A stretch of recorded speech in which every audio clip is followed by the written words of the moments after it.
अध्यक्ष जी, एक audio viral हो रहा जो है, बताया जाए कि ऑडियो आपका है, क्या है मामला पूरा और सच्चाई क्या थी इसकी? एक्चुअली पहली बात तो ये जो ऑडियो वायरल हो रहा है जी। ये मेरा है ही नहीं। इसको डबिंग करके हमारे खिलाफ इस्तेमाल किया जा रहा है पूरे में हमें बदनाम करने के लिए। मसला ये था, भैया कपूरा वार्ड नंबर 7 का मसला था। तो वहाँ पर निर्माण हो रहा है, तो वहाँ एक ही परिवार के कई लोग हैं जो एक तरफ हैं, और जो ये एक वीडियो आपने देखा होगा, आपको वायरल जो हुआ है, उसमें एक महिला है जो पूरी बॉक्सिंग को उखाड़ रही है। उस गांव में 5-6 लोग, क्या 10-15 लोग होंगे जो एक तरफ है, और एक महिला है जो एक तरफ है, और वो महिला वार्ड नंबर 7 सभासद राम प्रकाश की रिश्तेदार है। ये उसको अनैतिक लाभ दे रहे हैं, सरकारी जमीन को उसके कब्जे में करवाना चाहते थे और हमारे ऊपर दबाव बना रहे हैं। बाकी और कोई मसला नहीं था। बाकी वहाँ पर मैं और मेरे बाबू राम मोहन शुक्ला और विनोद और कई लोग और भी साथ में गए थे। तो वहाँ पर ऐसी कोई अभद्र भाषा ना कोई ऐसी कोई घटना हुई ही नहीं मौके पर। बाकी सारे गांव वाले ने उस महिला को बुलाया, वहाँ पर बातचीत हुई, वो नहीं समझी तो बाबू के द्वारा, कार्यालय द्वारा वहाँ कोतवाली थाना में उसकी रिपोर्ट हुई, महिला को बुलाया गया। बाकी पुलिस द्वारा उसको समझाया गया। बाद में निर्माण उसी तरीके से हो गया, वो समझ गई।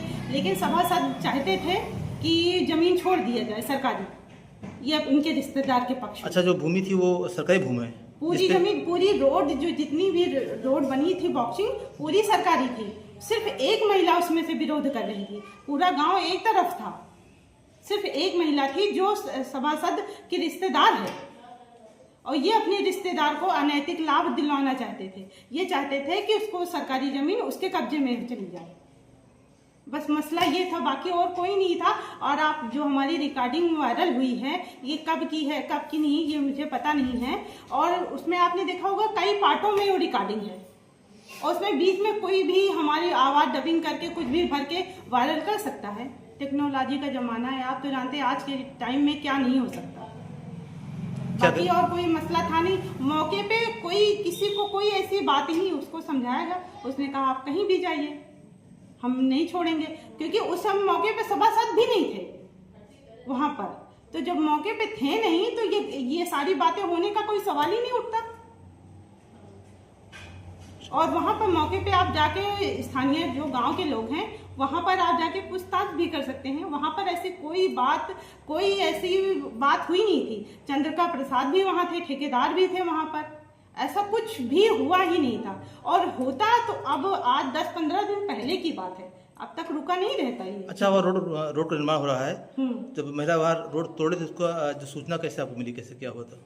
वो राम प्रकाश ने ही दी थी सूचना, इन्होंने दिया था? हाँ, एक दिन पहले ही जाके उसको समझाया, वो समझ गई। फिर रात में राम प्रकाश से और उस महिला से क्या बात हुई, और राता उसने पूरी बॉक्सिंग को तोड़ दिया। और उसकी बॉक्सिंग तोड़ते समय वीडियो भी आई हमारे पास। तो फिर मैंने इनको कहा कि समझा दो, आपस की बात है। तो इन्होंने कहा कि ऐसा नहीं होगा, ये उसी के पक्ष में थे। हमने कहा भी कि FIR होगी, आप उसके खिलाफ जाके बयान भी दीजिए, क्योंकि वार्ड की जिम्मेदारी तो सभासद की होती है ना। वहाँ पे अगर गलत हो रहा तो सभासद उसको संज्ञान में लेना चाहिए, गलत काम को रोकना चाहिए।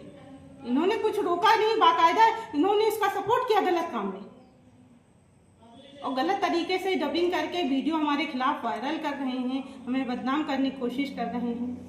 तो अब किसी को बदनामी करना है तो कुछ भी करें। बाकी ऐसी मौके पे कोई बात हुई नहीं थी और ना होगी।